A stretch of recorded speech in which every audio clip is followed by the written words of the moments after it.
नमस्कार शेतकरी बंधू भगिनींनो, कृषीविषयक कार्यक्रमात आपल्या सर्वांचं मनपूर्वक स्वागत. मंडळी, आपल्याकडं शेतीपूरक व्यवसायातील एक महत्त्वाचा व्यवसाय म्हणजे दुग्ध व्यवसाय. या दुग्ध व्यवसायामध्ये पशूंची योग्य ते व्यवस्थापन, योग्य ती काळजी घेणं गरजेचे असते. त्याचबरोबर ती बदलत्या वातावरणात आपल्याला यांची विशेष काळजी घेणं गरजेचे आहे. आजच्या भागामध्ये आपण या संदर्भात सविस्तर माहिती घेणार आहोत. आजचा आपला विषय बदलत्या वातावरणाचा पशूंवर होणारा परिणाम, आणि या विषयावरती मार्गदर्शन करण्याकरिता कार्यक्रमात सहभागी झालेले आहेत क्रांतिसिंह नाना पाटील पशुवैद्यकीय महाविद्यालय शिरवळ येथील पशु उत्पादन व व्यवस्थापन विभागाचे सहयोगी प्राध्यापक डॉक्टर साईनाथ भोकरे. नमस्कार सर. नमस्कार सर. आपलं कार्यक्रमात आमच्या संपूर्ण टीमच्या वतीने मनपूर्वक स्वागत करतो. मुळातच सर, बदलतं वातावरण म्हणजे नेमकं काय असतं हे सुरुवातीला सांगावं. पशुधन आपण जेव्हा सांभाळत असतो ते सांभाळत असताना आत्ताच्या ह्या वातावरणातील मिश्र घटक, या घटकामध्ये जे बदल घडून येतो त्यांच्या बदलामुळे हे वातावरणाच्या पृथ्वीचं तापमान वाढल्यामुळे हे वातावरणाचा बदल घडतो. आणि मग या बदलत्या वातावरणाचा जोही काही परिणाम आपल्या पशुधनांवरती, त्याच महत्त्वाचं म्हणजे दुधाळ पशूंवरती होत असतो. तर मुळातच हा दुधाळ पशूंवर होणारा परिणाम हा नेमका काय असतो?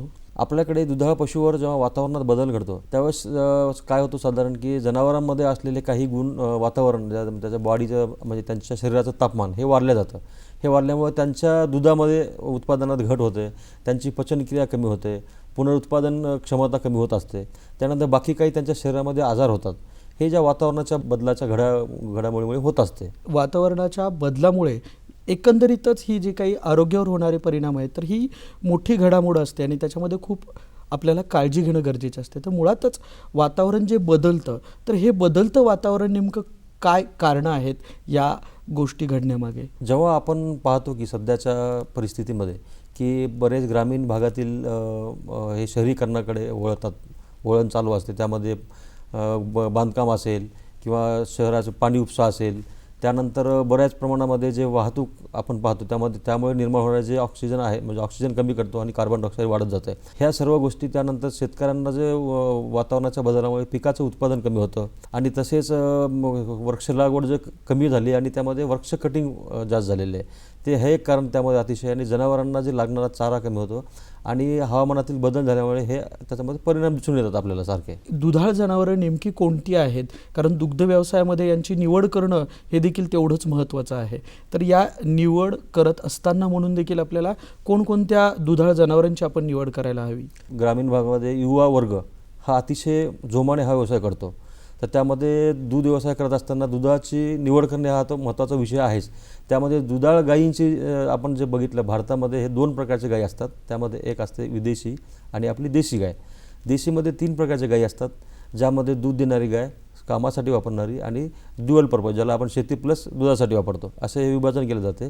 तर दुधाळ गायीमध्ये साहिवाल आहे, गीर आहे, त्यानंतर आपल्याकडे देशीमध्ये कांक्रेज काही आपण प्रमाणात वापरतात. तर साहिवाल आणि रेड सिंध हे कॉमन वापरल्या जातात आणि गीर ही सुद्धा आपल्या वातावरणामध्ये वापरल्या जातात. तर ह्या गायी दुधासाठी देशीमध्ये वापरल्या जातात. आणि HF ज्याला म्हणतो आपण, हॉल्स्टाईन फ्रिजियन, ही विदेशातून आपल्या देशामध्ये इम्पोर्ट केलेली गाय आहे. ती अधिक दूध उत्पादनासाठी आपण ही दुधासाठी वापरली जाते. आणि ही वापरत असताना निवड करणे हे अतिशय महत्त्वाचे आहे. बऱ्याच वेळेस शेतकऱ्यांना फसवलं जाते की दुधाळ गाय हे देतात आणि ती घरी आल्यानं दूध देत नाही. ही निवड करत असताना काही महत्त्वाच्या गोष्टी शेतकऱ्यांना माहीत असणं अत्यंत गरजेचं आहे.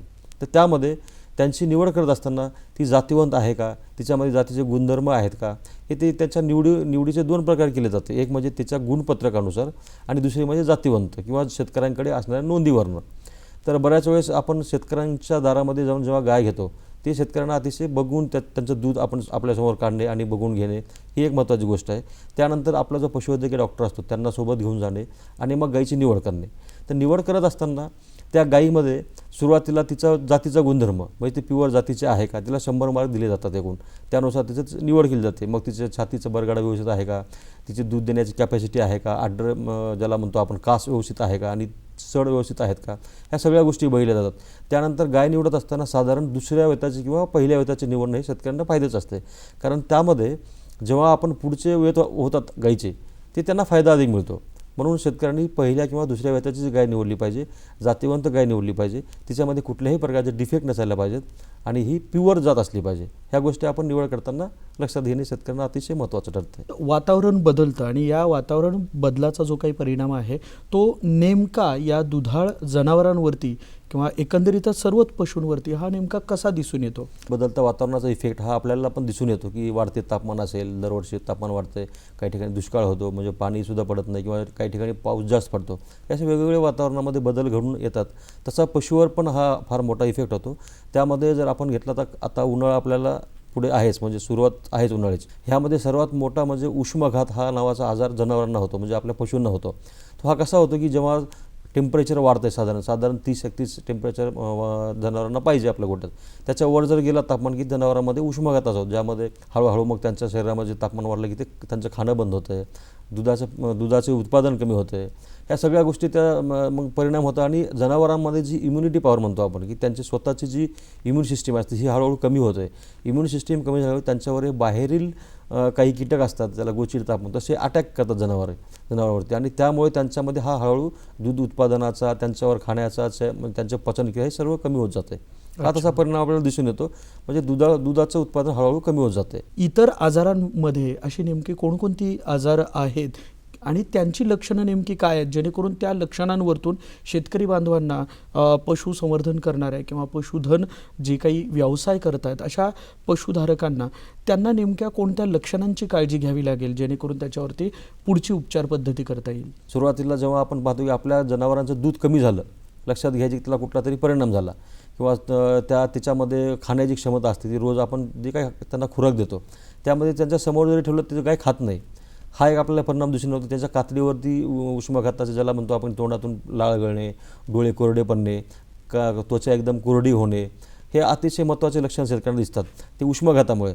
त्यानंतर मग अजून एक दुसरा बदल म्हणजे पायामध्ये लंगडणे किंवा शरीरावर काही बदल येणे, असे त्यांच्या शरीरावरील आकारमाना बदल जो म्हणतो आपण, म्हणजे त्याला आपण बिहेवियर चेंज म्हणतो आपण, की पशुमधील दैनंदिन वागण्यातला बदल हा आपल्या शेतकऱ्यांना लगेच लक्षात येतो. दूध कमी होणे, खाणं कमी होणे आणि गायीमध्ये थोडासा ताप वाढणे ह्या आणि कातडी कोरडे पडणे हे महत्त्वाचे लक्षण आपल्या शेतकऱ्यांना दिसून येतात.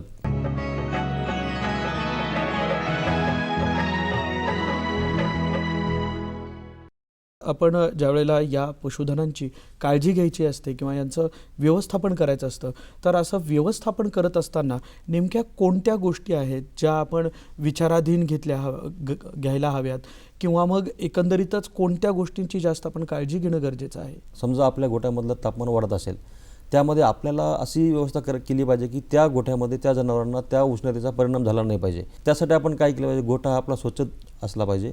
त्यामध्ये कूलिंग डिव्हाइसेस जसे की फॉगर्स असतात, फॅन्स असतात, हे डिव्हाइस आपण आत लावले पाहिजे. आणि गोंडपाट असतात, गोंडपाट जरी आपण बाहेर लावून त्यावरती फॉगर सोडलं किंवा पाणी सोडलं त्यामुळे ते बाहेरील आणि जनावरांच्या गोठ्यातील टेम्परेचर हे आपण मेंटेन करू शकतो आणि त्यांना तसं हवामान देऊ शकतो आपण की त्या जनावरांना त्याचा इफेक्ट होणार नाही. त्यानंतर मग आरोग्य व्यवस्थापन आहे, जनावरांच्या आरोग्यासाठी आपण काही लसीकरण आहे, ह्या सुद्धा आपण गोष्टी पुढे करू शकतो. त्यामध्ये गोठा व्यवस्थापनामध्ये नेमक्या कोणकोणते टप्पे असतात जेणेकरून आपल्याला या दुधाळ जनावरांची काळजी घेता येईल आणि चांगलं दुग्ध उत्पादन घेता येईल? गोठा, खाद्य आणि आरोग्य हे 3 व्यवस्थापनाच्या बाबी आहेत. त्यामध्ये गोठा हा सर्वात महत्त्वाचा आहे. तर गोठा कसा असायला पाहिजे की शेतकऱ्यांच्या गोठ्यामध्ये हवा खेळती असली पाहिजे. जेव्हा आपलं जनावर गोठ्यात असतो किंवा आपण गोठ्यात थांबतो, आपल्याला असं नाही वाटलं पाहिजे की बाहेर जायला पाहिजे. म्हणून आपल्या आतमधला गोठा हा उंच असायला पाहिजे, जेणेकरून 12 फुटाच्या वर असला पाहिजे त्याची उंची, आणि आजूबाजूला त्याचे विंडोज, खिडक्या असतील ते आपण ओपन ठेवलं पाहिजे, जेणे म्हणजे हवा हे आतमध्ये खेळती असली पाहिजे आणि गोठ्यामध्ये पाणी हे साठून राहायला नाही पाहिजे. कोरडा गोठा मोजा नोटा अशी एक संकल्पना शेतकऱ्यामध्ये असते. आणि जर आपण म्हणतो ना की आपल्या गोठ्यामध्ये कुठला आजारच नाही पाहिजे, आपला गोठा हा स्वच्छ असला पाहिजे, त्यामध्ये कुठल्याही प्रकारची घाण नसायला पाहिजे, म्हणजे आपले जनावर हे ऑटोमॅटिकच ते हळूहळू त्यांच्यामध्ये सुधारणा होणार. आणि वातावरणाचा बदलाचा परिणाम त्यांना होणार नाही. दुधाळ जनावरांमध्ये जास्तीत जास्त दूध उत्पादन क्षमता वाढावी याकरता म्हणून आपण योग्य ती काळजी घेत असताना त्यांच्या आहाराबद्दल काळजी घेणं गरजेचे आहे. तर हे खाद्य व्यवस्थापन आपण नेमकं कसं करायला हवं? बदलत्या वातावरणामध्ये जेव्हा खाद्याचं व्यवस्थापन करतो त्यामध्ये प्रामुख्याने आपण हिरवा चारा आपल्या जनावरांना पशूंना दिला पाहिजे. कारण का हिरवा चारा त्यामध्ये पाण्याचं प्रमाण जास्त असते, 70% आपण ज्याला म्हणतो. त्यामुळे जनावरांच्या आतमध्ये ही उष्णता कमी होण्याचा प्रयत्न करते आणि त्यांना ते उष्माघातापासून वाचवते. त्याचप्रमाणे आपण ज्याला म्हणतो की हे थोडं डिवाईड करून दिलं पाहिजे, सकाळ दुपार संध्याकाळ 3 वेळेस आपण हा हिरवा चारा एका वेळेस न किंवा अर्ली इन द मॉर्निंग दिला पाहिजे, सकाळी किंवा संध्याकाळी. उन्हाच्या वेळेस आपण त्याला दिलं नाही पाहिजे. आणि जे खाद्य असतात ज्यांच्यामुळे शरीरातील तापमान जनावरांचं वाढते, जसं आंबवण आहे, हे थोडंसं आपण व्यवस्थितपणे सकाळी किंवा संध्याकाळी दिलं विभागून दिलं पाहिजे, जेणेकरून दुधावर त्यांचा उलट परिणाम न होता त्यांना दूध वाढण्यास मदत होते. आणि हिरवा चाऱ्याचं प्रमाण जास्त दिलं पाहिजे. गाय असतील किंवा म्हशी असतील किंवा मग अजून शेळीचं देखील दुग्ध व्यवसाय केला जातो, तर अशा वेळेला या पशूंनुसार देखील काही खाद्य व्यवस्थापनामध्ये आपल्याला बदल करावे लागतात का? आपण जेव्हा हा व्यवसाय करत असतो तेव्हा आपल्यासोबत शेळी असते, मेंढी असते, त्यानंतर कोंबड्या असतात आपल्याकडे. म्हणजे वेगवेगळ्या प्रकारचे पशुधन आपण आपल्या गायीसोबत ठेवत असतो. त्यामुळे त्यांच्यामध्ये सुद्धा हा अतिशय महत्त्वाचा मुद्दा आहे की खाद्य व्यवस्थापनाचा. जसे की आपल्याकडे शेळी आहे, मेंढी आहे. शेळी मेंढी ही आपण बाहेर सोडत असतो चारण्यासाठी. त्यांना मग सकाळी ऊन होण्याच्या आधी बाहेर सोडलं पाहिजे आणि उन्हामध्ये ते घरी बांधून ठेवले पाहिजे. त्यांच्यामध्ये सुद्धा लसूण घास ज्याला म्हणतो आपण, हा आपल्याकडे हिरवा घास असतो, ते त्यांना दिला पाहिजे. आणि विशेष म्हणजे उन्हाळ्यामध्ये थंड पाणी त्यांना पाजलं पाहिजे. तर जर समजा जास्त वातावरण तापलेलं असेल तर त्यावर थोडंसं बर्फ टाकून त्याला थोडंसं थंड करून त्या जनावरांना पाणी दिलं पाहिजे. त्याचप्रमाणे कोंबड्यांनासुद्धा अतिशय हा उन्हाचा त्रास होतो, म्हणून त्यांच्या घराची व्यवस्थापन अशी केली पाहिजे, त्यांच्या घरामध्ये आतमधलं वातावरण हे थंड असलं पाहिजे, त्यामध्ये कुठल्याही प्रकारचं हीट स्ट्रोक झाला नाही पाहिजे. म्हणून त्यांना फागर्स बसवले पाहिजे आणि त्यांच्या घराच्या वरती सिमेंटचा पत्रा वापरायला पाहिजे, जेणेकरून ते वातावरण थंड राहील. आणि आता आपल्याकडे मार्केटमध्ये विविध प्रकारचे रिफ्लेक्टर्स आलेले आहेत, त्यामध्ये की तापमान 4 ते 5 डिग्रीने कमी करू शकतात. आणि आपल्याकडे जे वाळलेलं गवत असेल ते गवत वर टाकायचं आणि त्यावरती थोडंसं फागर्स लावला तरी वातावरणामध्ये आपल्या घराच्या वातावरणात बदल होतो. हा वातावरण आपण पशुच्या याच्यामध्ये कोंबडी असेल, शेळी असेल, ह्यांच्यामध्ये सुद्धा करणं तेवढंच गरजेचं असतं. या बदलत्या वातावरणानुसार यांचं खाद्य व्यवस्थापन करत असताना म्हणून मग हा सुका चारा, ओला चारा जो काही आहे, तर त्याचं प्रमाण नेमकं या दुधाळ जनावरांमध्ये आपण कसं देऊ शकतो? आपल्याकडे गाय आहे, साधारण आपण शेतकरी 15 ते 20 किलो प्रमाणे हिरवा चारा देतो. वाळेलाचा 25 किलोपर्यंत हिरवा चारा देतो, वाळेला 10 ते 15 किलो. आणि त्यानंतर कॉन्सन्ट्रेट ज्याला आंबवण म्हणतो आपण, साधारण 2.5 लिटर दूध असेल त्याला 1 किलो असं आपण त्याला आंबवण देतो. ह्याप्रमाणे आपण ॲडिशन 5 असेल तर 2 किलो असा हळूहळू वाढला पाहिजे. आणि विशेषतः उन्हाळ्यामध्ये बऱ्याच वेळेस काय होतं की हिरवा चारा उपलब्ध नसतो, मग त्यामुळे आपण साठवण करून ठेवणं गरजेचं आहे. तर ज्यामध्ये की मुरघास, आता बऱ्याच शेतकऱ्यांनी मुरघास घरी बनवतात किंवा आता मुरघासचे आपल्या शासनाचे भरपूर योजना पण आहेत. ते तुम्हाला रेडीमेड त्याचे मिळतात बेल्स, ते बेल्स आणून आपण स्टोअर करून ठेवू शकतो. आणि ज्यावेळेस उन्हाळ्यामध्ये हिरवा चारा उपलब्ध नसेल त्यावेळेस आपण हे सायलेज त्यांना मुरघास हे आपण त्यांना देऊ शकतो. त्या त्यांच्या वजनानुसार आपण त्यांना दिला पाहिजे. हा फक्त देताना विभाजून दिला पाहिजे, थोडासा 2 टाईमचा 3 टाईम दिला पाहिजे. एवढं आपण काळजी घेणं गरजेचं आहे त्यामध्ये. या पशूंचं नवजात जी काही वासरं असतात, तर या नवजात वासरांची सुद्धा काही विशेष काळजी घ्यावी लागते का? आपल्याकडे जे शेतकरी असतात बऱ्याच प्रमाणात ते काय करतात की लहान वासराकडे लक्ष देत नाहीत. नवजात वासरू हे आपल्या भविष्यातील गाय म्हणा किंवा आपली कालोड होणार आहे ती त्याची नवजातसाठी आपण काय केलं पाहिजे, त्यामध्ये त्यांचं जन्मल्यानंतर नाळ कापणे, त्यांच्या शरीरावरील जे काही चिकट द्रव पुसणे आणि त्यांना व्यवस्थितपणे त्यांना दूध पाजण्यामध्ये चीक पाजणे. बऱ्याच वेळेस शेतकरी पाहतो की ते चीक पाजत नाही, ते म्हणतात 24 तासानंतर पाजवायचं. असं नाही करायचं, कारण चीक हा त्याच्या आईपासून मिळणारा दूध त्याच्यासाठी अतिशय महत्त्वाचा असतो. त्यामध्ये काही अँटीबायोटिक्स, इम्युनिटी म्हणतो ज्याला आपण, की त्यांची रोगप्रतिकारक शक्ती वाढण्याचे गुणधर्म त्या दुधामध्ये असतात. ती जर दिल्यानंतर त्याची इम्युनिटी पॉवर वाढते आणि रोगप्रतिकारक शक्ती वाढते. त्यानंतर त्या लहान वासरांना त्याच्या आईचं दूध पाजलं पाहिजे आणि त्याचा पायाचे नखं असतात वाढले ते काढलं पाहिजे. नाकाच्या भोवती काही चिकट स्त्राव असतो बऱ्याच वेळेस, तो हाताने पुसून काढला पाहिजे. आणि गोंडपाट असेल किंवा एखादा कॉटनचा कपडा असेल त्याच्याने पूर्ण शरीर पुसलं पाहिजे आणि त्याच्या आईच्या समोर ठेवलं पाहिजे. हे अतिशय महत्त्वाचं आहे, कारण बऱ्याच वेळेस नाळ कट करत नाहीत. कट करताना थोडंसं त्याला आयोडीन लावलं पाहिजे, जेणेकरून कुठलाही जंतू त्यात आत जाणार नाही आणि त्या वासराला कुठल्याही प्रकारचा आजार होणार नाही. मग त्यानंतर हळूहळू त्यांना जंताचं औषध पाजणे, मग त्याची काळजी घेणे, हे पुढे त्याचं व्यवस्थापनाचा पार्ट आहे. पण सर्वात महत्त्वाचं चीक पाजणे आणि त्याचं पूर्ण शरीर पुसून घेणे हा एक व्यवस्थापनाचा लहान वासरांना जन्मल्यानंतर काळजी घेणे महत्त्वाचं ठरतो. मोठी जी जनावरं आहेत याच्यामध्ये आरोग्य व्यवस्थापन हा अतिशय महत्त्वाचा भाग असतो, ज्यामध्ये औषधं देणं असतील किंवा लसीकरणं आहे, त्याचबरोबर ती जंतुनाशक जी औषधं आहेत त्याचं प्राशन करणं किंवा त्यांना पाजणे हे एक महत्त्वाचा भाग आहे. तर मुळातच या दुधाळ जनावरांमध्ये कोणकोणत्या आरोग्य व्यवस्थापनातली महत्त्वाचे टप्पे आहेत जे पशुपालकांनी आपल्या गोठ्यामध्ये अवलंब केला पाहिजे? आपण गोठ्यात काम करत असताना आपल्याला माहीत असते की कुठला पशु आजारी आहे.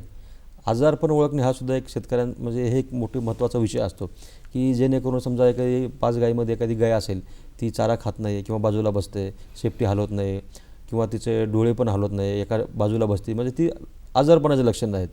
ते शेतकऱ्यांना रोजच्या दैनंदिन व्यवस्थापनामध्ये त्यांना लक्षात येतं.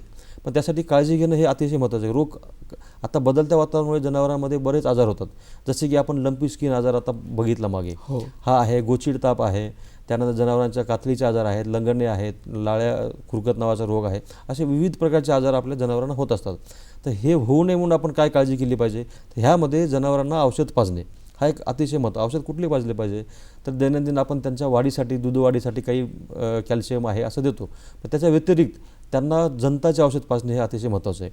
कारण जंत असले तर मग तुमच्या औषधाचा पुढे उपयोग होणार नाही किंवा लसीकरणाचा उपयोग होणार नाही. म्हणून जनावरांना जंताचं औषध पाजणं, लहान वासरांना 3-6 महिन्यानंतर पाजलं पाहिजे. मोठ्या जनावरांना पावसाळ्याच्या पूर्वी आणि वर्षातून 2 वेळेस हे जंताचे औषध न चुकता पाजायला पाहिजे. त्यामुळे त्यांचे पुढचे आजार होणार नाही. आणि दुसरा म्हणजे लसीकरण. तर लसीकरण हे अतिशय महत्त्वाचं शेतकरी मित्रांनो. जर आपण लसीकरण केलं आपल्या गोठ्यामध्ये तर आपल्याला आजार होणार नाहीत. ज्यामध्ये शासनाच्या दवाखान्यामध्ये आपल्याला लस मिळते, तोंडखुरी लस असेल, FMD ज्याला म्हणतो आपण, त्यानंतर एक टांगे आहे, ब्लॅक क्वार्टर्स नावाचा रोग आहे, आणि आता जो लंपी आजार हा आपल्या महाराष्ट्रामध्ये फार शेतकऱ्यांना म्हणजे त्रासदायक रोग झालेला आहे. त्यामुळे हे देशी जनावरांना जास्त प्रमाणात होतो, त्यांच्या अंगावरती गाठी येतात. तर हा रोग जर दिसला असता त्याला वॅक्सिन म्हणजे लस करणे हे गरजेचं आहे. तर देवी नावाची आपल्याकडे पूर्वी एक आजार तो आता नाहीसा झाला आहे. तर तोच लस तशी आपण हे आता आपल्या शासनाकडे लस आलेली आहे, ती लस आपण जनावरांना देऊन घेणे अतिशय महत्त्वाचं असते.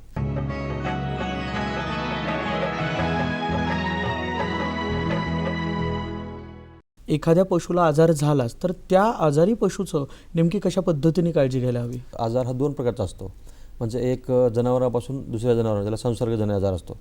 असे काही जर आजार असतील तर त्यांना आपण आपल्या बाजूच्या म्हणजे जे चांगले जनावर त्यांच्यापासून बाजूला ठेवलं पाहिजे. त्यांची एक सेपरेट काळजी घेतली पाहिजे आणि त्यांना थोडंसं मग वेगळं व्यवस्थापन केलं पाहिजे. त्यांचं खाद्य असतील, त्यांचं पाणी असेल, त्यांचं स्वच्छता असेल, ही आपण वेगळी करायची. जोपर्यंत आपल्याला हा आजार कळत नाही, तर जेव्हा संसर्गजन्य आजार असला तर तो दुसऱ्या जनावरांना होऊ नये म्हणून त्याची काळजी घेणं. आणि समजा जनावरांना आजार झालाच असेल तर त्यांना आपण आपल्या जवळच्या पशुवैद्यकाकडून ट्रीटमेंट घेणं महत्त्वाचं असते. त्यांच्याकडनं जे काही ट्रीटमेंट असेल तो ट्रीटमेंट आपण रेग्युलर केलं पाहिजे. मग काही दिवसानंतर तो जेव्हा चांगला होईल तेव्हा ते आपल्या गोठ्यामध्ये परत आणलं पाहिजे. तर ही काळजी घेणं अतिशय महत्त्वाची आहे. आणि समजा काही आपण लसी करून काही आजार लस केल्यानंतर पण येतात, लस दिल्यानंतर, पण त्याला घाबरून जायचं नाही. त्यासाठी औषध असतात, औषध उपचार केला पाहिजे आणि आपले जनावर हे व्यवस्थित झाल्यानंतर मग गोठ्यात आणून ठेवलं पाहिजे. लसीकरण असतील किंवा जंतुनाशक औषध पाजणे असतील, तर ही औषधं आणि लसीकरण याबद्दल वेळोवेळी शासन देखील वेगवेगळे टप्प्यानुसार विविध योजना राबवत असतं आणि एकंदरीतच पशूंचं रक्षण करण्यासाठी म्हणून ह्या योजना राबवल्या जात असतात. तर याबद्दल सांगावं. आता बरेच शेतकरी आपले म्हणजे जनावरांसाठी जे लागणारं औषध आहे किंवा शासनाकडे आपल्या प्रत्येक पशुवैद्यकीय दवाखाना आहे, तालुक्याला आहे, आपल्या गावामध्ये ज्या ठिकाणी पशुसंख्या जास्त त्या ठिकाणी पण आहे. तर शासनांच्या असे स्कीम आहेत की आता हे तोंडखुरी होऊ नये म्हणून प्रत्येक दवाखान्यामध्ये आपल्याला हे लस मिळते. हे सेवाशुल्क असते, ते त्याप्रमाणे भरून आपण आपली नोंद केली पाहिजे जनावरांची. आता शासनाने एक योजना आणली की ते बिल्ले मारण्यासाठी कानाला प्रत्येक जनावरांना बिल्ले आहेत, इन्शुरन्स आहे त्यांचा. मग ह्या पूर्ण नोंदी ठेवल्या जातात आणि तुम्हाला ते दवाखान्याकडनं ते मिळतात. तर फक्त शेतकरी आपला दवाखान्यात गेला पाहिजे, पशुवैद्यकाकडे जाऊन सल्ला घेतला पाहिजे आणि वेगवेगळ्या प्रकारचे आपल्याकडे लस आहेत, त्या लस आपल्याला मिळतात. ते जनावरांना त्यांच्या शेड्यूलप्रमाणे ते घेणं गरजेचं आहे. हा घेतल्यास आपल्याला कुठल्याही जनावरांना कुठलाही आजार होणार नाही. पावसाळा हंगामामध्ये आपल्या या दुधाळ जनावरांची नेमकी आपण कशा पद्धतीने काळजी घ्यायला हवी? पाऊस हा अतिशय प्रमाणात वाढत चाललेला आहे. मग बऱ्याच वेळेस ज्याला म्हणतो आपण म्हणजे पूर आला म्हणतो आपण. आता मागच्याच आपल्या महाराष्ट्रामध्ये फार मोठा पूर आला होता काही दिवसापूर्वी, कोल्हापूर साईडला किंवा सांगली साईडला. त्या ठिकाणी बरेच गावं पाण्यामध्ये म्हणजे पाण्याखाली गेले होते. त्यामुळे अक्षरशः पशुसुद्धा पाण्यामध्ये काही डुबून गेले होते. अशा वेळेस बरेच आजार असे असतात की त्या जनावरांना होतात, जसे कातळीचे आजार आहेत, त्यांच्या पायाचे आजार आहेत, असे आजार हे पाण्यामुळे होतात. त्या पाण्यामध्ये काही जंतू असतात ते, कारण एका ठिकाणी पाणी साठून राहिल्यामुळे ते त्यामध्ये डास वाढतात आणि डास वाढल्यामुळे जनावरांना ते डास चावल्यामुळे डेंग्यू जसं म्हणतो आपण तसं हे लंपीसुद्धा हा डास चावल्यामुळे आजार होतात, म्हणजे कातडीचे आजार प्रामुख्याने. त्यानंतर त्यांच्या सडातून होणारे आजार, असे हे विविध आजार पावसाळ्यात होतात. म्हणून आपण पावसाळ्यात विशेष काळजी घेणं गरजेचं आहे. त्यामध्ये जनावरांचा गोठा थोडासा उंचीवर असला पाहिजे आणि आता मॅट मिळते आपल्याला, जशी प्लॅस्टिकची मॅट आहे किंवा रबरी मॅट म्हणतो, ते रबरी मॅट आपण गोठ्यात ठेवली पाहिजे आणि त्यावर आपला पशु ठेवला पाहिजे, जेणेकरून त्या पाण्याचा त्यांच्या शरीराला टच होणार नाही. ही काळजी आपण पावसाळ्यात घेतली पाहिजे. हिवाळा हा देखील तेवढाच महत्त्वाचा हंगाम आहे. हिवाळा म्हणजे कमी किंवा जास्ती थंडीचं प्रमाण देखील असतं. तर या कमी थंडीचं किंवा जास्ती थंडीचं नेमका काय परिणाम या पशुधनांवर दिसून येतो? जसं उन्हामध्ये आपण उष्ण घात म्हणतो त्यांना, तसा हिवाळ्यामध्ये सुद्धा त्याला जनावरांना कोल्ड स्ट्रेस किंवा ताण म्हणतो आपण, थंडी, त्याच्यापासून संरक्षण करणं गरजेचं आहे. त्यामध्ये सुद्धा काय होतं, जनावरांना कोल्ड शॉक बसतो आणि त्यांचं दूध कमी होतं आणि म्हणजे त्यांची खाण्याची क्षमता कमी होऊन जाते आणि लहान वासरांना शक्यतो त्यांना तो जास्त त्रास होतो.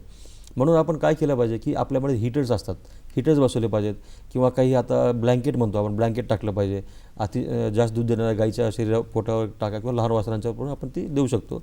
आणि जमल्यास आजूबाजूला थोडंसं त्यांचा जो गोठा आहे तो बंद केला पाहिजे, त्यामध्ये बाहेरची हवा आली नाही पाहिजे, म्हणजे गोठा गरम राहील.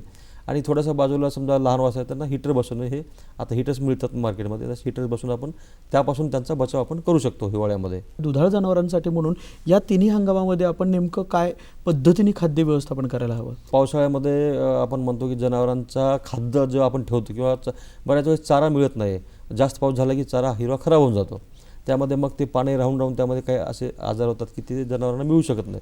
त्यावेळेस आपण जनावरांना कोरडा चारा दिला पाहिजे, म्हणजे जसं की आपण कडबा म्हणतो, वाळेला सुका असेल, गवत असेल, ती त्यांना देणं गरजेचं आहे.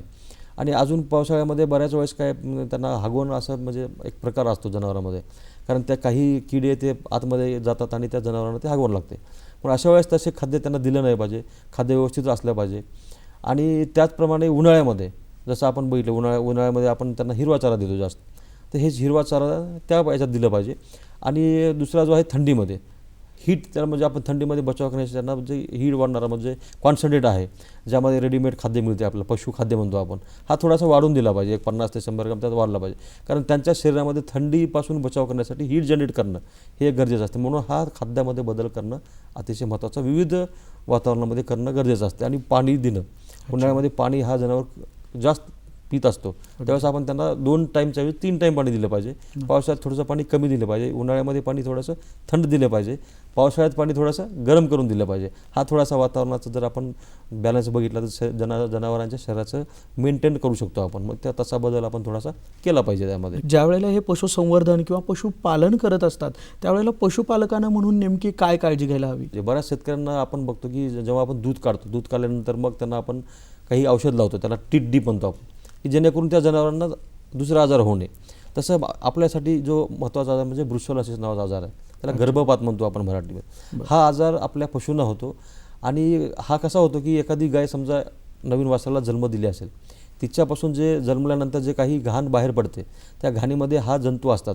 ते ह्या जंतूचा जर त्या शेतकऱ्यांच्या अंगावर कुठं जखम असेल, मग त्याच्यासोबत जर काही संबंध आला असेल तर तो संसर्ग जो आपल्या माणसांना होतो, म्हणजे शेतकऱ्यांना होतो, त्या पशुपालकांना होतो. मग त्या कालांतराने हळूहळू तो आजार त्याच्यामध्ये डेव्हलप होतो. मग हे आजार लक्षणे काय असतात की गायीमध्ये 7-8 महिने झाल्यानंतर मग ते वासरू गाबळून जाणे, असे जर समजा सारखे रिपीट लक्षणं दिसत असतील तर शेतकऱ्यांनी हे आपल्या गायींचं सॅम्पल आपल्या जवळील पशुवैद्यकीय महाविद्यालयामध्ये आपल्याकडे फॅसिलिटी अवेलेबल आहे, त्यांच्याकडनं जाऊन टेस्ट केली पाहिजे. पॉझिटिव्ह असतील तर त्यांचं ट्रीटमेंट, त्यांचं व्यवस्थापन वेगळं केलं पाहिजे किंवा त्यांना बाजूला काढलं पाहिजे, अशा गोष्टी मत. आणि त्यानंतर काही अजून जसं रेबीज आहे, कुत्रा, बऱ्याच वेळेस शेतकऱ्यांकडे कुत्रे असतात, ते कुत्रे पण चावतात, त्यांच्यापासून सुद्धा हा रेबीज नावाचा घातक रोग बऱ्याच प्रमाणात दिसून येतो. म्हणून त्यांना लसीकरण करणं अतिशय गरजेचं आहे. जसं रेबीज लस आहे ती आपल्या दवाखान्यात उपलब्ध असते. आणि माणसांना ब्रुसेलोसिस होणे म्हणून ब्रुसेलोसिस आपली पण तपासणी केली पाहिजे आणि जनावरांची पण केली पाहिजे. तर आज आपल्या या विषयानिमित्त सह्याद्री वाहिनीच्या प्रेक्षकांना, पशुपालकांना, शेतकरी बांधवांना काय संदेश द्याल? शेतकरी मित्रांनो, आपण फक्त आपल्या पशूंची काळजी करत असताना आपल्या बदलत्या वातावरणामध्ये जो इफेक्ट आहे, जसं की कार्बन डायऑक्साईडचं प्रमाण वाढत चाललं, ऑक्सिजन कमी होत चाललं, तर मग आपण मागच्या कोविडच्या काळात बघितलं की प्रत्येकांना ऑक्सिजन मिळत नव्हता, तोंडाला मास्क लावायचो आपण किंवा दवाखान्यात व्हेंटिलेटर राहायचं, त्यावेळेस ऑक्सिजन मिळायचं नाही. तर प्रत्येक शेतकऱ्याने आपल्या गोट्याच्या बाजूला हिरवं झाडं लावली पाहिजे, झाडाची कटिंग कमी केली पाहिजे आणि बदलत्या वातावरणानुसार जनावरांचं व्यवस्थापन जसं आरोग्य आहे, खाद्य आहे, ह्याच्यामध्ये थोडासा बदल केला पाहिजे आणि पशुसोबत आपली पण काळजी घेतली पाहिजे. आणि आपल्या पशुच्या सोबत असणारे पशु जसे शेळी आहे, मेंढी आहे किंवा कोंबड्या असतील, ह्या सर्वांचं जर आपण ह्या बदलत्या वातावरणानुसार जर बदल केला तर नक्कीच तुम्हाला त्यामधून फायदा होणार आणि त्यापासून अधिक उत्पन्न मिळण्याचा आपल्याला फायदा होईल. आपण केलेलं आव्हान शेतकरी बांधव सकारात्मकतेने आपल्या एकंदरीत व्यवस्थापनामध्ये बदल करून त्याचा अवलंब करतील अशा आपण अपेक्षा व्यक्त करूयात. आपण कार्यक्रमात सहभागी झालात, महत्त्वपूर्ण विषयावरती मार्गदर्शन केलं, त्याबद्दल धन्यवाद आणि आपल्या पुढील वाटचालीसाठी सह्याद्री वाहिनीच्या वतीने मनपूर्वक शुभेच्छा. धन्यवाद सर.